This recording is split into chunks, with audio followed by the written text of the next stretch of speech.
gente. Boa noite, Fê. Bom ter você aqui.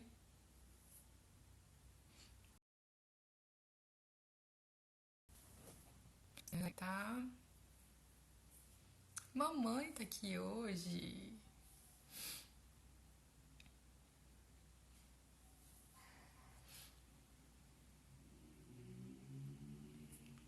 Gente, a Fê trabalha com disciplina positiva em BH. Tá com. Vai ter um workshop bem legal aí agora. Em março agora, né, Fê? Tava com as últimas vagas aí pra, pra esse encontro aí. Pri, bem-vinda. Sara, bem-vindas. A Fê aqui tá falando, gostei do filtro. Esse filtro é da psicopedagoga Simone, que é responsável também pelo psicopedagogiando, desculpa, PE. É, ela tem bastante material, né? Tem bastante conteúdo sobre psicopedagogia. Ela tem muitos materiais, assim, os materiais que eu uso, né, para clínica são dela. Então, assim, para quem está começando na clínica, é muito legal, uma profissional super disponível, assim, para tirar dúvida, para ajudar. Então, e ela, acho que foi semana passada, ela acho que já estava para aprovar um tempo e conseguiu aprovar, então fez esse, né, de psicopedagogo com orgulho e tem um de professor também. Então é só entrar lá no perfil dela que tem que tem os filtros. Deixa eu dar oi aqui pro pessoal que entrou agora. Apaixonado, bem-vindo. Desse time aí, né, de pais que são pais, né, de verdade, que são pais aí ativos, presentes, como tem que ser. Uma galera muito legal aí. Kátia, Mariana, Raíza, é assim que é seu nome? Lua, querida, minha amiga psicopedagoga também, né? Tá começando com um trabalho aí bem legal também de coaching agora. Uma parceira que acho que bem do comecinho, né, do Psicomaternando que a gente tá aqui juntas. E a Lua também tem uma história bem bacana, né, dessa chegada, né, até a psicopedagogia, que é um pouquinho do que eu vou falar hoje, né? A gente fala tanto, né? Eu falo tanto aqui, sempre me apresento dizendo que eu sou psicopedagoga, mas muita gente não sabe bem o que isso é, né? Então essa nossa conversa de hoje é justamente para isso, para esclarecer um pouco o que é a psicopedagogia, o que uma psicopedagoga faz e como é que a gente pode auxiliar, né, na aprendizagem. Deixa eu falar aqui que a Fê, eu tinha falado do encontro da Fê esse sábado em BH sobre emoções.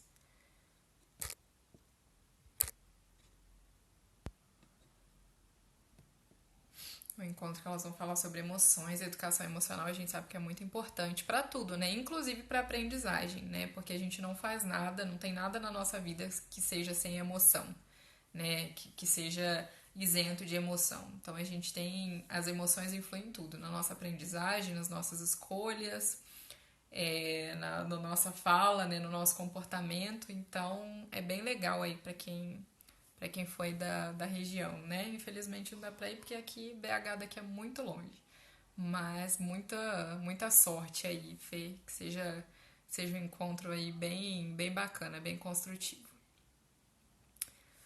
Vou esperar aqui um pouquinho para ver se mais alguém entra. Enquanto isso, eu queria que a galera que já tá aí, se vocês quiserem falar, né, o que vocês entendem, o que vocês acham, né, que é essa área de estudo, ou que vocês, se vocês quiserem colocar as dúvidas que vocês já têm do assunto, né, para quem não tem às vezes muita noção, não sabe muito bem o que é, veio pra live justamente, né, para tirar alguma dúvida, né, com relação à atuação do psicopedagogo, o que é a psicopedagogia, ou tem interesse de fazer o curso, mas não sabe bem o que é. Então, se vocês já quiserem ir colocando as dúvidas de vocês, vocês podem ir colocando aí nos comentários.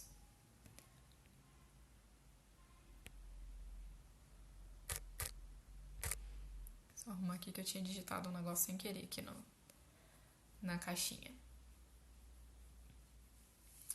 Bom, então vou começar aqui a falar um pouquinho.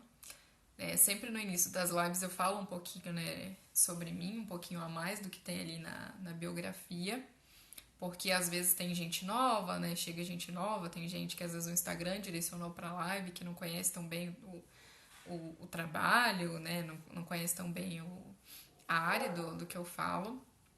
Então, eu vou começar a me apresentar, mas essa live de hoje, né, tem muito de apresentação, né, para entender e divulgar o que eu faço, né, na verdade. Então, para quem tá chegando aqui, né, há menos tempo, que não conhece tão bem, eu sou a Carol, sou responsável pelas publicações aqui do Psicomaternando e na bio ali, né, na biografia, na descrição, eu digo que eu sou mãe e psicopedagoga, né? Acho que a minha ocupação principal, né? A minha que demanda mais tempo, né, e mais energia é como mãe, né? Eu sou mãe de um rapazinho de 3 anos de idade, o Santiago, que vocês de vez em quando veem aí nos stories, vocês veem né, em algumas publicações do feed. Bem-vinda, Maricota Scrap, tem uns materiais super bacanas também de educação. Então, eu sou mãe do Santiago há 3 anos e também há 3 anos eu sou psicopedagoga. Eu digo que o Psicomaternando é uma fusão dessas minhas duas facetas, vamos dizer assim, né? De psicopedagoga e de mãe. Trazendo, como é o slogan aí, né, do Psicomaternando, é trazer uma psicopedagogia descomplicada para parceiras, mães, pessoas envolvidas com crianças que gostam de criança, pessoas que trabalham com educação ou pessoas que simplesmente convivem com criança, que cuidam de crianças, né? Eu tenho uma amiga que ela não é mãe, mas ela é tia. E ela fala, né, que as publicações ajudam muito ela a lidar com o sobrinho e tal. Então, trazer as contribuições, né, da psicopedagogia, os entendimentos que a gente tem de desenvolvimento infantil, de aprendizagem, de educação, de uma forma simples, assim, né, com uma linguagem simples para transmitir esses conhecimentos para as pessoas, para divulgar esse conhecimento, né? Eu sempre falo que eu não gosto muito dessa coisa de conhecimento dentro da academia, dentro da pesquisa. Claro que a gente tem questões mais complexas que vão ficar dentro da academia porque interessam para os estudos, né? Para os estudiosos. Mas eu acho que a gente tem que divulgar a aplicação prática dessas coisas, né? Porque a gente reclama tanto que o mundo tá difícil, que a educação tá difícil, né? As escolas. Então a gente tem que divulgar essas coisas que a gente aprende, esses conhecimentos que a gente tem para todo mundo, para professor, para quem tá ali na luta diária, né? Para os pais, para os cuidadores, para os professores, para a gente mudar esse quadro. Falando em pais aqui, pais brincantes, bem-vindos. E eu queria falar um pouquinho da minha caminhada, né, até a psicopedagogia. O porquê que eu cheguei na psicopedagogia e como eu fui descobrindo, né, o que essa área traz. Alguns, né, confundem. Eu lembro que ano passado, quando foi o dia do psicólogo, eu recebi vários parabéns. Agradeci todos eles, mas eu não sou psicóloga. Apesar de terem muitos psicopedagogos que têm formação em psicologia, né? O Clayton, Oliveira, que é psicólogo, um parceiro muito querido meu aqui também, já fez uma live comigo aqui no finzinho de janeiro, né, sobre adaptação escolar. O Cleiton é psicólogo e é psicopedagogo. A Andrea também, Pinheiro, que me ajudou muito, me ajudou também na, na pós-graduação com o trabalho. Ela também é psicóloga, psicanalista.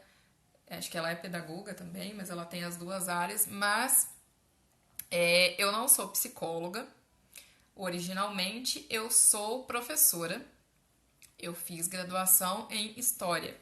Né? Então, assim, a minha formação profissional, né, é professora de sexto a nono ano e de ensino médio.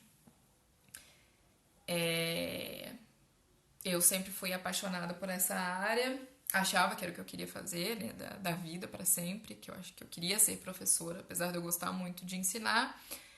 Eu acho que eu me desencantei um pouco com a estrutura, não necessariamente até assim com os desafios que tem com os alunos, mas com essa estrutura assim do que a gente leva para a sala de aula.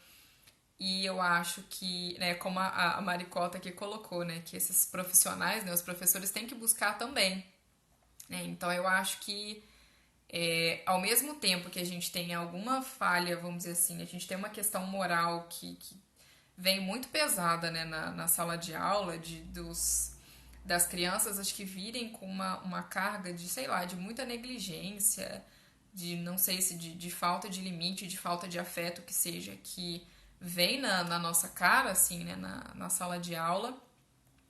Mas eu acho que às vezes falta muito também da gente, como profissional de educação, buscar mais conhecimento, agregar mais conhecimento para melhorar a nossa prática, porque não dá para simplesmente falar que o governo não dá suporte, que a gente ganha mal e coisa e tal, quando a gente sabe também que a gente tem professores maravilhosos, mas, como em qualquer profissão, tem pessoas também que fazem ali o básico e não procuram melhorar, não procuram se renovar e se bobear dão a mesma aula ali há 20 anos, né? Tem aquele caderno de plano de aula e a mesma aula há 20 anos.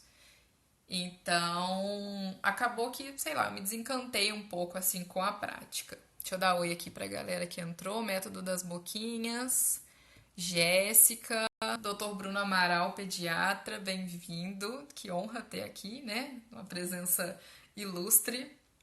Também sempre traz conteúdo muito bacana de pediatria, muito bem embasado. Então eu fiz faculdade de História e eu tive uma prática, na verdade, profissional, né? Uma prática docente muito curta. Eu dei aula 6 meses só quando eu morava em Juiz de Fora, em Minas Gerais. E eu dei aula para uma turma de sexto ano, numa escola estadual, né? Consegui um contrato numa designação, né? Que é o nome do processo seletivo lá. E eu dei aula para uma turma de sexto ano. Entrei no meio do ano, substituindo um outro professor, a turma já tinha ficado meses sem aula, enfim, uma coisa bem turbulenta. E quando eu entrei, quando eu entrei, né, entrei nesse processo seletivo, me avisaram que eu tinha um aluno de inclusão na sala. Não sei bem o que ele tinha. Ele era cadeirante, eu acho que ele tinha hidrocefalia, ele tinha uma cabeça bem grande. Enfim, tinha vários problemas.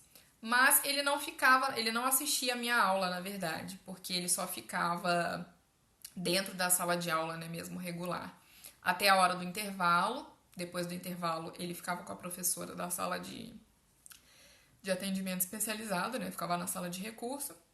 E a minha aula era justamente logo depois do intervalo. Então ele não participava das minhas aulas, eu só via ele assim no recreio e tal, apesar de uma vez ele ter tentado fugir para minha aula. Ele entrou na sala e, bom, às vezes alguma coisa mudou e ele vai assistir às aulas e a professora foi buscar ele, né? A gente pensando assim em retrospectiva, eu acho que até poderia ter deixado ele lá para ver como ficava, né?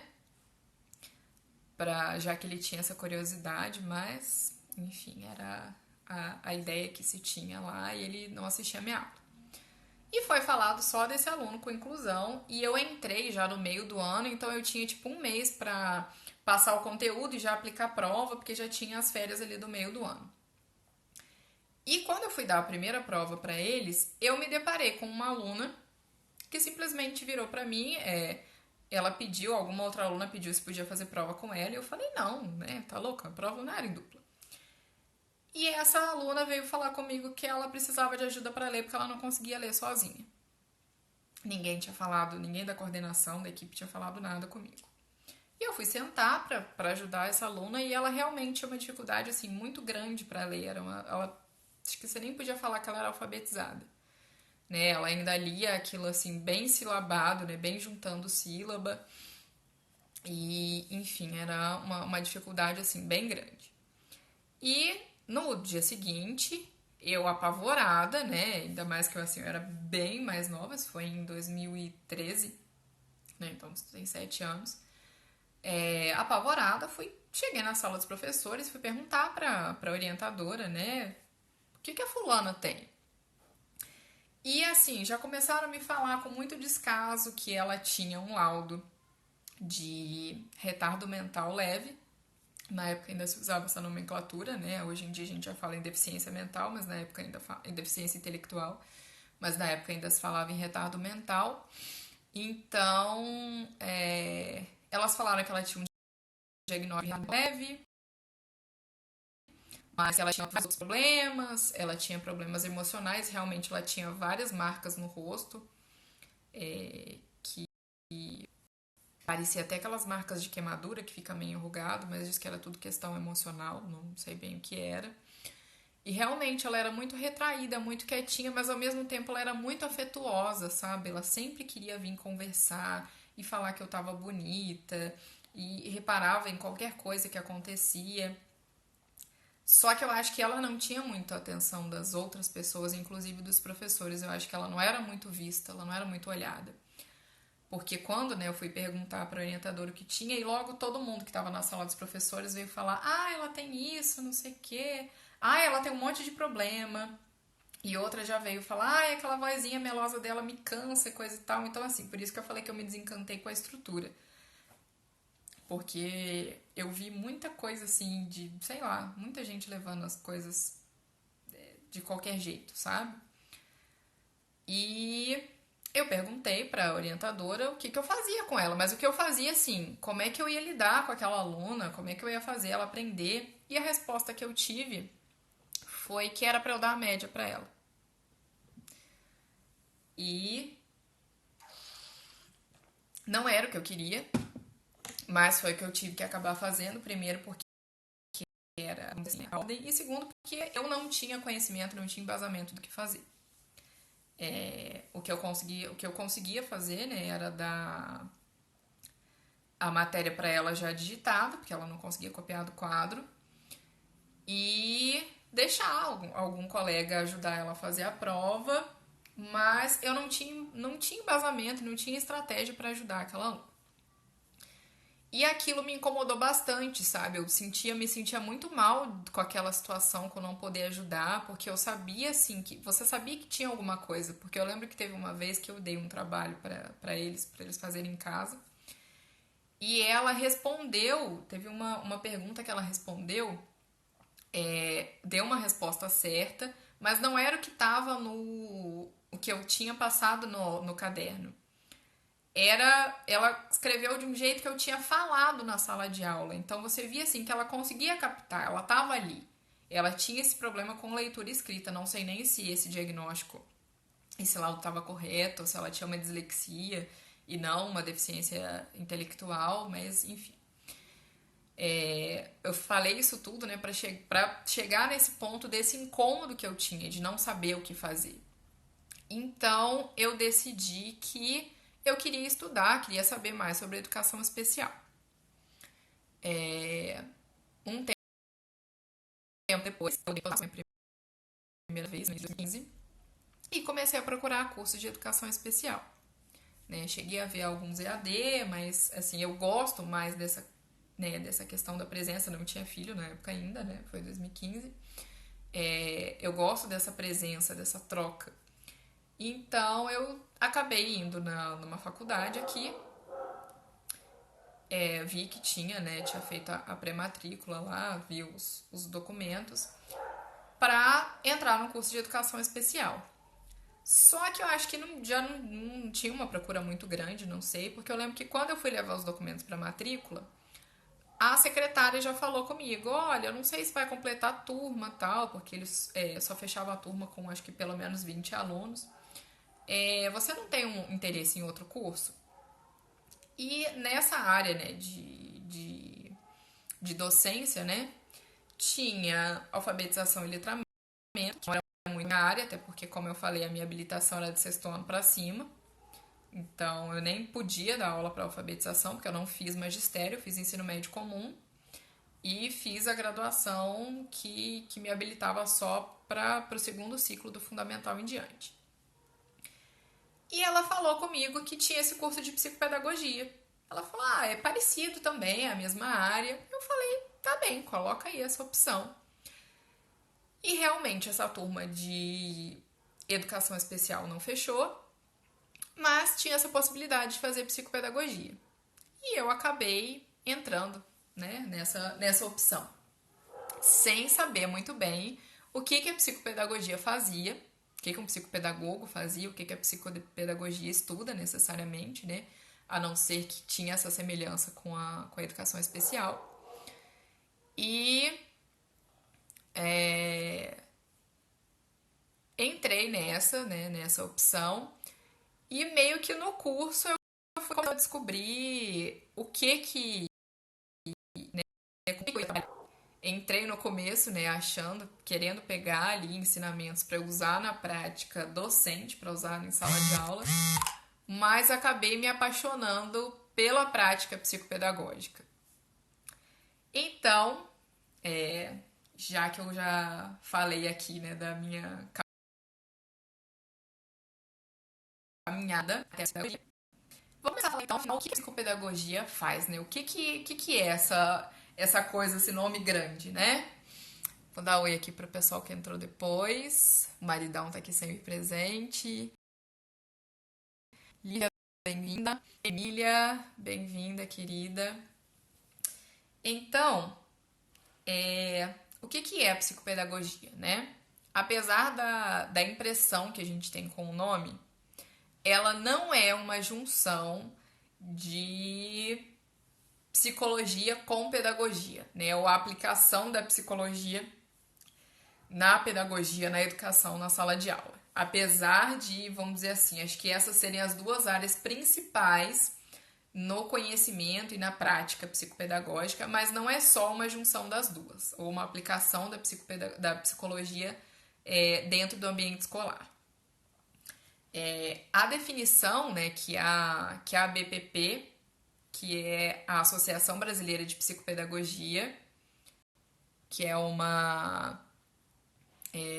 órgão, né, é uma associação, por enquanto ainda filantrópica, porque como a psicopedagogia ainda não é reconhecida pelo Ministério do Trabalho como uma profissão, a gente ainda não tem um órgão de classe.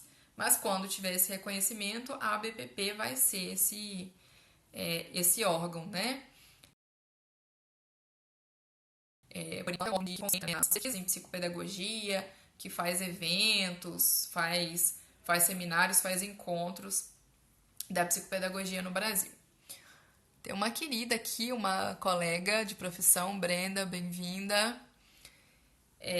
Então, a definição de psicopedagogia que a associação, a ABPP, traz, ela diz que a psicopedagogia é um campo de atuação em saúde e educação. Então, a gente conversa, né, entre essas duas áreas, ao mesmo tempo é um campo, é uma ciência, né, de saúde e de educação, que lida com a aprendizagem humana, né? Então, o nosso objeto de trabalho é a aprendizagem humana. Nos seus padrões normais, então a gente descobrir como a aprendizagem acontece, né? Como o cérebro aprende, como uma pessoa aprende, e também nos seus aspectos patológicos, né? Quando nos problemas de aprendizagem, quando essa aprendizagem, vamos dizer assim, dá errado, quando ela não funciona. E considerando a influência do meio, e aqui por meio a gente compreende tanto o meio familiar, a instituição escolar que esse indivíduo está inserido e a própria sociedade no desenvolvimento desse aprendente, né, que é como a gente chama. Às vezes eu simplifico aqui e falo paciente, mas a gente costuma chamar de aprendente, né, porque a gente lida com pessoas em processo de aprendizagem. Então, isso não se restringe só à aprendizagem escolar, porque a gente aprende durante todo o nosso ciclo de vida. Então, a gente trabalha, vamos dizer assim, com indivíduos de 0 a 100 anos, ou quantos anos a pessoa tiver, né? A Lê Moraes também uma colega de profissão, psicopedagoga. Bem-vinda. Então, o objeto de estudo da psicopedagogia é a aprendizagem humana, né? Todos os fatores que influenciam nessa aprendizagem, como essa aprendizagem se dá, como a gente pode auxiliar para que essa aprendizagem ela se desenvolva de uma forma melhor. Então, esse é o nosso objeto de estudo e a nossa missão, vamos dizer assim. É trabalhar para melhorar a aprendizagem. Como eu falei, né, a gente aprende durante toda a vida e em diversos contextos, em diversas situações. Então, por mais que no começo a psicopedagogia ela tenha começado com crianças, né, e num ambiente escolar, nesse contexto de aprendizagem escolar, hoje em dia já é uma atuação que se expandiu bastante. Então, a gente atua em várias idades, né, tem uma atuação bem bacana, que eu acho que é uma área que é muito interessante, que eu queria até aprender mais, que é na atuação com idosos, para prevenir ou para conter os avanços, né, de condições como mal de Alzheimer, como demência senil, para fazer esse cérebro tá trabalhando constantemente, né, para não parar aquela questão da plasticidade cerebral, né, do cérebro estar sempre se renovando, estar sempre trabalhando, estar sempre aprendendo. Então, desde pequenininho até o fim da vida, o psicopedagogo pode ajudar nessa aprendizagem. E uma atuação fora do ambiente simplesmente escolar, né? Então, a gente tem a atuação de psicopedagogos em empresas, melhorando também a questão de aprendizagem, a questão da socialização dentro do ambiente de trabalho. Então, é uma área que tem se expandido bastante, né? Começou, acho que por volta da década de 40, na França, e aqui no Brasil chegou na década de 70. Né? Muito mais ligado a uma médica, né? Mais medicalizada, e depois tendo uma influência maior da psicologia, da psicanálise. Como eu falei, né, a psicopedagogia ela não é só pedagogia mais psicologia. Apesar de serem as áreas, vamos dizer assim, de estrutura principal, mas a gente fala muito com outros conhecimentos de áreas diversas, né? Então, por isso que a gente fala assim do caráter interdisciplinar do conhecimento da psicopedagogia, porque além dos conhecimentos, né, de educação, de pedagogia e de psicologia, a gente tem conhecimento, agrega, né, traz muito conhecimento de psicanálise, de fonoaudiologia, né, para entender a questão da comunicação do indivíduo, de medicina, né, usa muita coisa de neurologia, de anatomia, de linguística. Então, assim, é uma área bem complexa, tanto que no começo, né, acho que as colegas que estão aí de profissão podem falar se vocês também se assustaram no começo, porque quando você começa a estudar, você fala, Jesus amado, não vou dar conta. Porque é muita coisa, conhecimento de muita coisa que você tem que ter noção, né? A Lê tá perguntando aqui se eu tô atendendo a domicílio ou se eu tenho um espaço. Eu não tenho espaço ainda, Lê. Os atendimentos que eu fiz ano passado, eu fiz a domicílio, tá? Se der tempo, eu vou falar um pouquinho aqui da atuação, né? De como a gente pode trabalhar. Então, eu falo um pouquinho sobre os locais. Mas ainda não tenho espaço, né? A formação, né? Como que a gente forma esse profissional? A formação, ela pode ser tanto de graduação como de pós-graduação. Aqui no Brasil, geralmente são cursos de pós-graduação lato sensu, né? Então é a pós-graduação comum, né? A especialização. Tem muito poucos cursos de graduação. Apesar de eu achar que seria bem interessante mesmo uma graduação em psicopedagogia, por conta, né, do que eu falei, de ter muito conteúdo, então é difícil você vê as coisas muito por cima, num curso de pós-graduação que dura ali 12, 18 meses, geralmente, né? Então, eu lembro, eu não sei se ainda tem. Eu fiz, né, aqui em Osasco, um curso desse de 1 ano e meio, uma pós-graduação, mas eu lembro que na época tinha uma universidade que tinha uma graduação em psicopedagogia. Não sei se esse curso continuou, se ele ainda existe, mas não tem muitos cursos de graduação em psicopedagogia, não. A maioria é de pós-graduação. E, então, assim, falando, né, passando para a atuação, né, o que o psicopedagogo faz? Então, como eu falei, a gente trabalha no processo de aprendizagem. E a gente tem duas formas de atuação, né? Não sei se vocês já viram aí, até quando eu coloquei o meu cartão, né? Divulgando os serviços, eu coloquei aí que eu sou psicopedagoga clínica e institucional, porque a gente tem essas duas áreas de educação, de atuação. A psicopedagogia institucional, a gente trabalha, né, como o nome diz, em alguma instituição. Então, geralmente, uma instituição de ensino, ou pode ser uma empresa. Tem também a atuação na psicopedagogia hospitalar, né, então, para trabalhar com a aprendizagem de pacientes que estão internados há um bom tempo, que fazem algum tratamento de alguma doença crônica que acabam perdendo, né, aquela aprendizagem regular. E, de um modo geral, a atuação, né, institucional, ela é preventiva.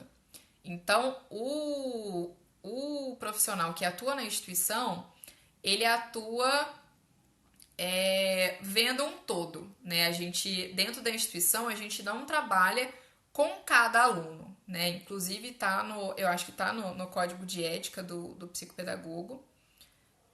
Não lembro exatamente se está no código de ética ou se é uma recomendação, pelo menos, da ABPP, que o psicopedagogo da escola não atenda aos alunos, não tenha uma salinha para atender os alunos na escola, né? A atuação na escola, ela vê um todo. Então, você faz uma avaliação, um diagnóstico dentro do ambiente escolar. Como está acontecendo a aprendizagem naquela escola, a metodologia que essa escola usa, como é que ela está sendo aplicada, se é uma metodologia válida, proveitosa, bacana, se ela está sendo aplicada da forma correta, porque não adianta a gente pegar uma metodologia, né, a escola, sei lá, comprar uma metodologia maravilhosa, se os profissionais, se os docentes, se toda a equipe não compreender e aproveitar aquela metodologia. Então, né, orientar essa instituição sobre a metodologia, ver o que está acontecendo que possa estar atrapalhando a aprendizagem. Então, assim, é sempre um coletivo. O menor coletivo, né, que a gente pega dentro da instituição, né, o menor núcleo, é uma sala de aula. Então, por exemplo, às vezes você vai ter um diagnóstico ali que você está tendo um problema, uma dificuldade de alfabetização no primeiro ano A. Então, você vai chegar, vai analisar, vai pegar os resultados, né, as notas, as provas, vai observar aquela sala de aula para tentar compreender o que está acontecendo, que está atrapalhando aquela aprendizagem. Então, o trabalho institucional, né, ele é muito mais preventivo para tentar organizar a instituição, organizar a metodologia, essa aprendizagem e ver as falhas assim, num geral, não em indivíduos pontuais. Boa noite, Bre.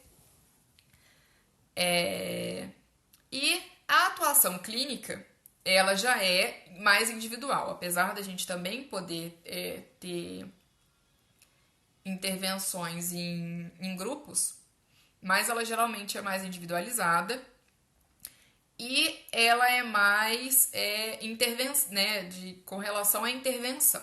Então, geralmente já é um problema, vamos dizer assim, já instalado, é um indivíduo que está com problema, com uma dificuldade de aprendizagem, está com algum problema na sua aprendizagem e ele procura um psicopedagogo clínico para investigar as causas daquilo está acontecendo, o porquê que aquilo está acontecendo, aonde são os pontos que estão separados, e aí planejam uma intervenção em cima desses pontos deficitários para a gente melhorar a aprendizagem desse indivíduo, né? O nosso trabalho principal, né, muito mais do que, vamos dizer assim, tentar achar defeito, tentar achar problema naquele indivíduo, né, achar onde está o problema, é entender como é que aquele indivíduo aprende. Porque o que a gente aprende dentro do curso é que todo indivíduo ele é capaz de aprender. Pode ser no seu ritmo, pode ser da sua forma, pode ser na sua parcela, né? Porque, por exemplo, às vezes a gente tem um indivíduo que tem uma síndrome, que tem uma deficiência intelectual muito severa, que ele não vai aprender, vamos dizer assim, ter um aprendizado acadêmico. Mas tem aprendizados de vida diária, tem aprendizados de outros contextos. Mas até assim, focando aqui no contexto escolar, a gente vê, né, dentro do curso que todo indivíduo ele é capaz de aprender. A gente só tem que investigar, tem que procurar saber a forma melhor que esse indivíduo aprende. Né? Como a gente vê até, né, tem um, um estudioso, né, na área, que é o Howard Gardner, né, que ele fala das inteligências múltiplas, né, que cada um tem uma forma de inteligência, tem uma forma de aprender. Então, a gente tem inteligência social, tem as pessoas que são mais ligadas às artes, tem pessoas que têm uma inteligência mais lógica. Então, cada um aprende de uma forma, né? Por exemplo, eu gosto muito eu aprendo muito escrevendo. Então, eu gosto de copiar de volta, por exemplo, né? Os cursos que eu faço da Neurosaber, por mais que tenha slide, eu não gosto de imprimir e só assistir a aula. Eu copio a aula e depois assisto a videoaula, porque nessa cópia eu absorvo as coisas. Tem gente que já não aprende assim. Eu, por exemplo, não consigo focar muito, né? Não consigo focar tanto em videoaula. Né? Eu me disperso um pouco só às vezes com uma pessoa só falando. Mas tem pessoas que rendem super assim, vão fazendo as coisas, estão lá fazendo faxina, passando roupa, lavando louça, assistindo videoaula e absorvem o negócio todo desse jeito. Tem pessoas que precisam de um apoio visual maior, então elas precisam aprender aquilo por vários canais, né? Tem gente que aprende melhor no canal auditivo, tem gente que precisa do visual, de ter uma projeção, de ter um negócio concreto. Então, o nosso trabalho principal, né, dentro da clínica é entender como esse indivíduo aprende e tentar buscar junto com eles estratégias para esse aprendizado se dar de uma forma melhor. E uma coisa que assim, que eu acho que é muito importante falar, que algumas pessoas também confundem, é que o psicopedagogo ele não faz reforço escolar. É claro que, desculpa, às vezes podem ter pessoas que são também professoras, pedagogas, que fazem as duas coisas. A pessoa pode atuar clinicamente e pode dar reforço escolar, mas ela não vai dar reforço escolar no atendimento psicopedagógico. Então, por exemplo, se você procurar um profissional de psicopedagogia para atender o seu filho, ele não vai ajudar o seu filho a fazer dever de casa, não vai ajudar o seu filho a estudar para provas de matemática, de português, de história, de química, do que seja. A gente vai, por mais que a gente use materiais pedagógicos no trabalho, no diagnóstico, na intervenção, é só para matemática, de linguagem, para melhorar essa linguagem, mas não é um reforço escolar. Né, como eu falei, a gente investiga o modelo de aprendizagem e promove estratégias para esse indivíduo aprender melhor, para ele se organizar melhor, porque às vezes ele simplesmente, às vezes tem um indivíduo que não sabe estudar. Ele é inteligente, mas ele não sabe se organizar. Então a gente vai colocar uma estratégia, vai ensinar a estudar.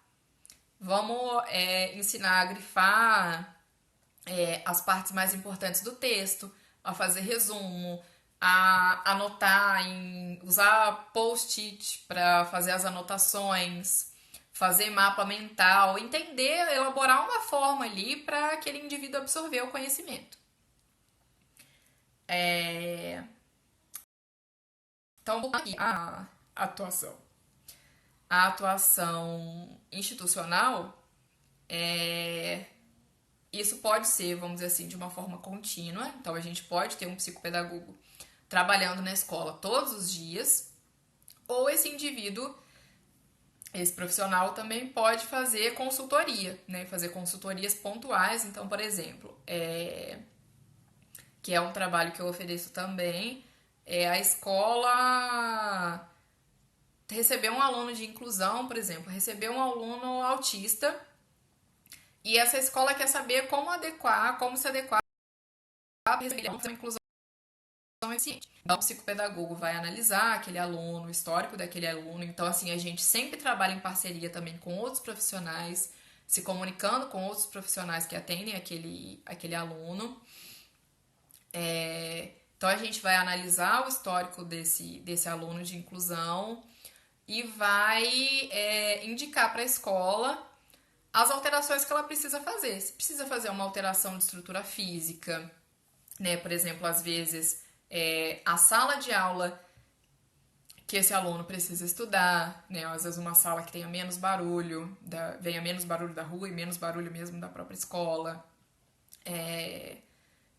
que tenha menos estímulo visual, se esse aluno precisa ou não de adequação nas avaliações dele, se ele vai poder fazer as mesmas avaliações que o resto da turma, ou se ele vai ser avaliado de forma diferente, mudanças que a gente que vai ter que fazer, sei lá, na prática pedagógica, na forma de dar aula para esse aluno, materiais, recursos que tenham que usar. Então, o psicopedagogo pode vir fazer essa consultoria pontual quando a instituição precisar. A mesma coisa nas empresas, né? Às vezes você tem ali, a empresa está tendo um problema ali de rendimento, de socialização, ou quer fazer um treinamento bacana para novos profissionais que estão ingressando e pode chamar um psicopedagogo para isso, né? Dentro da área empresarial, pode trabalhar com treinamento de pessoal, para melhorar as relações interpessoais, né? Trabalhar ali, né, meio que na gestão de conflito, trabalhar para melhorar a produtividade dessa empresa, mas pode ter essas consultorias, né? A instituição, a empresa, a escola, contratar um profissional de psicopedagogia para fazer uma consultoria ali que dura um determinado tempo e depois esse profissional ir embora. né? Tem a vantagem daquela questão de quem está olhando de fora, às vezes tem uma visão melhor do que quem está ali na batalha do dia a dia, né? Edila, bem-vinda. Valéria também.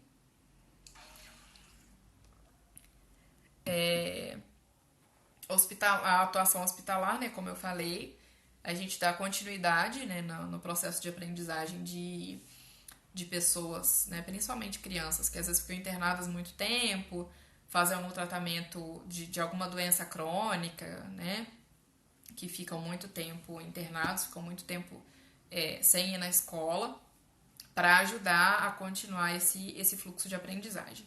Também, como eu falei, não é um professor que dá aula, né? A gente tem os professores têm meio que, né, alguns hospitais têm, né, as classes hospitalares, que aí vai um professor para dar aula, pelo menos dar uma aula de reforço para esse aluno.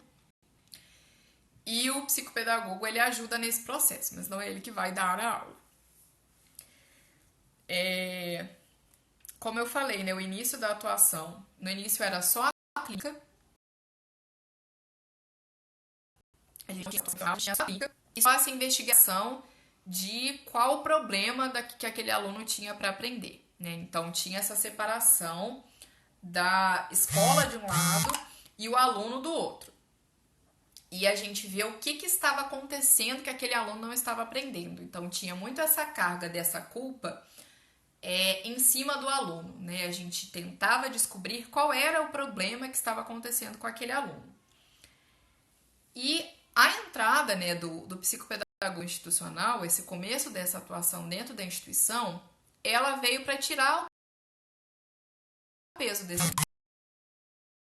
Porque a gente vê assim, questão de pesquisa na educação, que é uma porcentagem muito pequena, é coisa de menos de 20% dos alunos que a gente vê em fracasso escolar, né, assim, para usar esse termo, menos de 20% dos casos de fracasso escolar, eles têm a causa no aluno, é uma questão interior do aluno. Então, né, é uma questão de simplesmente de comportamento do aluno, que ele não quer aprender, ou é algum transtorno, né, uma questão, vamos dizer assim, biológica, né, é um aluno que é de inclusão, que tem TDAH, tem autismo, tem deficiência intelectual, tem paralisia cerebral, qualquer outra coisa que venha interferir na aprendizagem. Menos de 20% são esses casos. Então, cerca assim, de 80%, alguns falam até 90% dos casos de fracasso escolar são questões ambientais. É uma questão social, às vezes é aquela escola, né, aquele indivíduo está inserido num lugar onde a educação, né, a educação formal, né, a escolarização, ela não é valorizada, né, a gente vê muito disso, principalmente em áreas mais carentes, em comunidades, em favelas, que as pessoas simplesmente precisam ganhar dinheiro para sobreviver, então elas não têm muito tempo para ficar se preocupando em aprender, em se formar. Às vezes tem o contexto familiar, tem questões emocionais que estão ali embutidas, e tem também os problemas, né, como eu falei aqui no começo da live, da própria escola. Problemas de metodologia, metodologias ultrapassadas, né, como eu disse, tem gente que não se deu conta que o mundo mudou. O mundo não é o mesmo de 20 anos atrás, a gente tem um mundo muito mais tecnológico, a gente tem um acesso à informação muito maior, as relações mudaram, então a gente não tem muito também aquela coisa, né, da hierarquia, a gente vê muito isso até na criação dos filhos, né, dentro da disciplina positiva, tudo que a gente discute. Então não dá para dar aula, não dá para eu dar aula da mesma forma como eu estudei quando eu estava no ensino médio. Não dá para eu reproduzir aquela aula que eu recebi.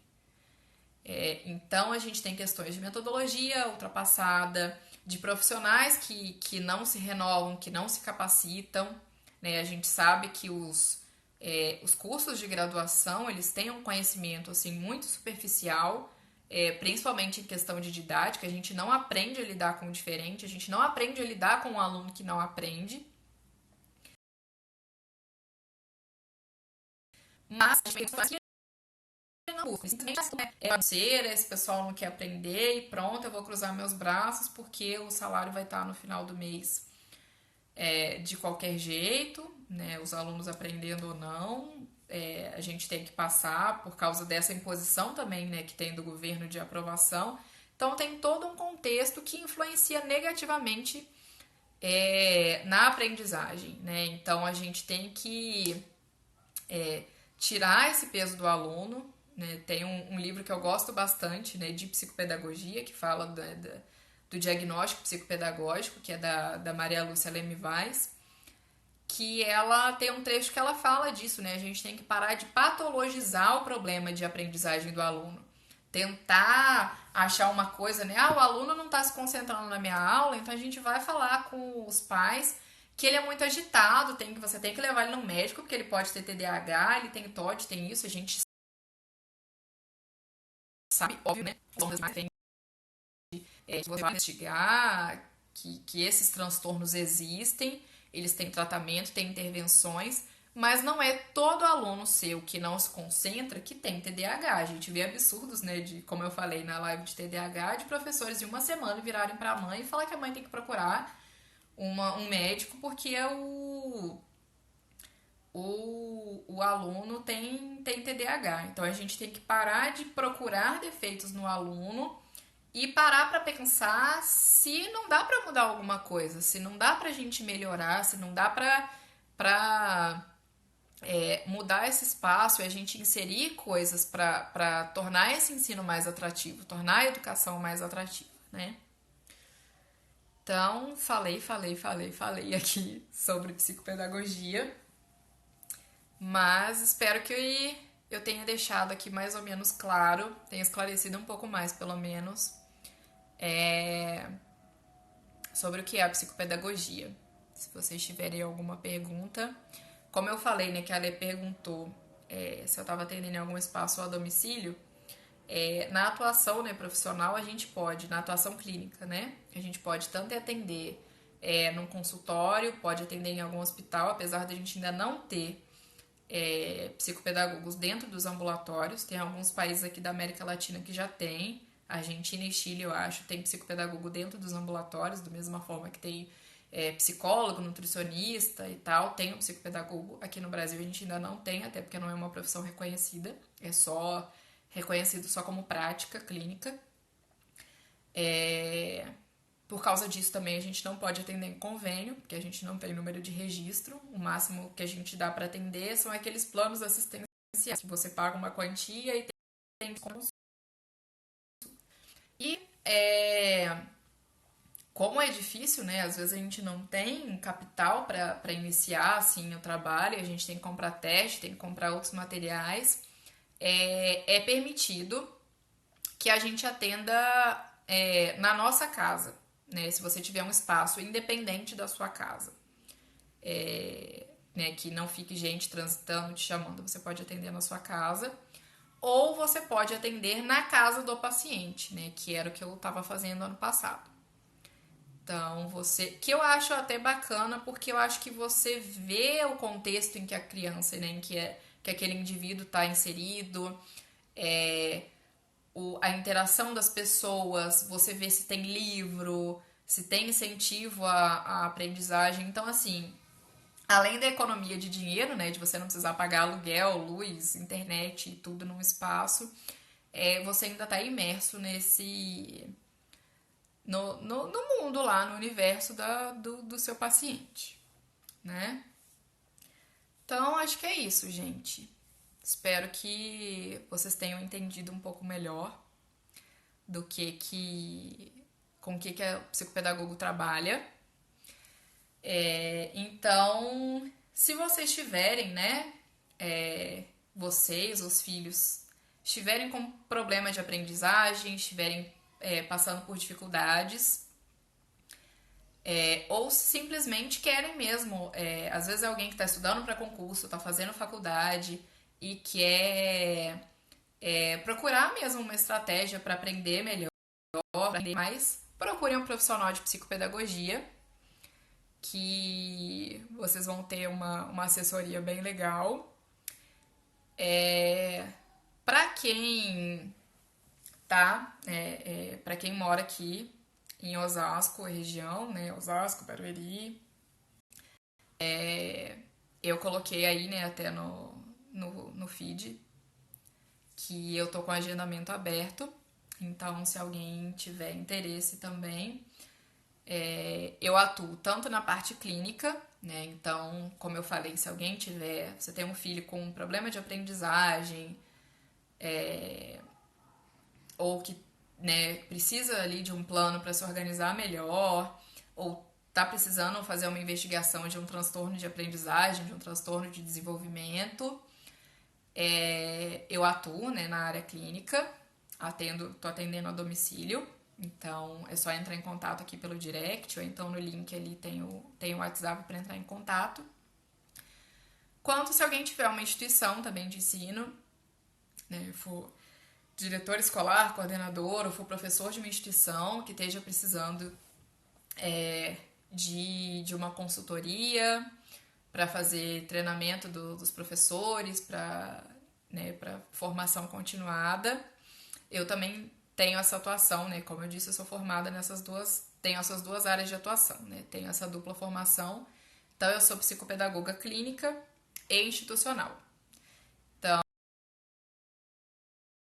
se alguém estiver procurando, né, isso, estou à disposição. Estou sempre à disposição de vocês também aqui para tirar qualquer dúvida com relação à aprendizagem, né? Que seja de uma maneira mais informal aqui pelo direct. Então, estou aqui à disposição de vocês para o que vocês precisarem para a gente buscar aí, né? Lutar por uma aprendizagem melhor. Porque todo mundo, como eu disse, né? Como a gente viu no curso, todo mundo é capaz de aprender. Não tem ninguém que é incapaz, não tem ninguém que é fracassado, não tem ninguém que é burro. A gente só precisa ver as estratégias para que essa aprendizagem aconteça. Boa noite para vocês. Muito obrigada pela presença de vocês sempre aqui. Continuem acompanhando aí o Psicomaternando nos stories, nas publicações, aqui nas lives. Vou deixar a live salva no YouTube, então se inscrevam lá também, é o mesmo nome, Psicomaternando. Eu deixo sempre as lives de segunda-feira salvas lá, para quem não conseguir acompanhar ou para quem não pegou do começo e quer ver, ou quem quiser rever, vai estar lá.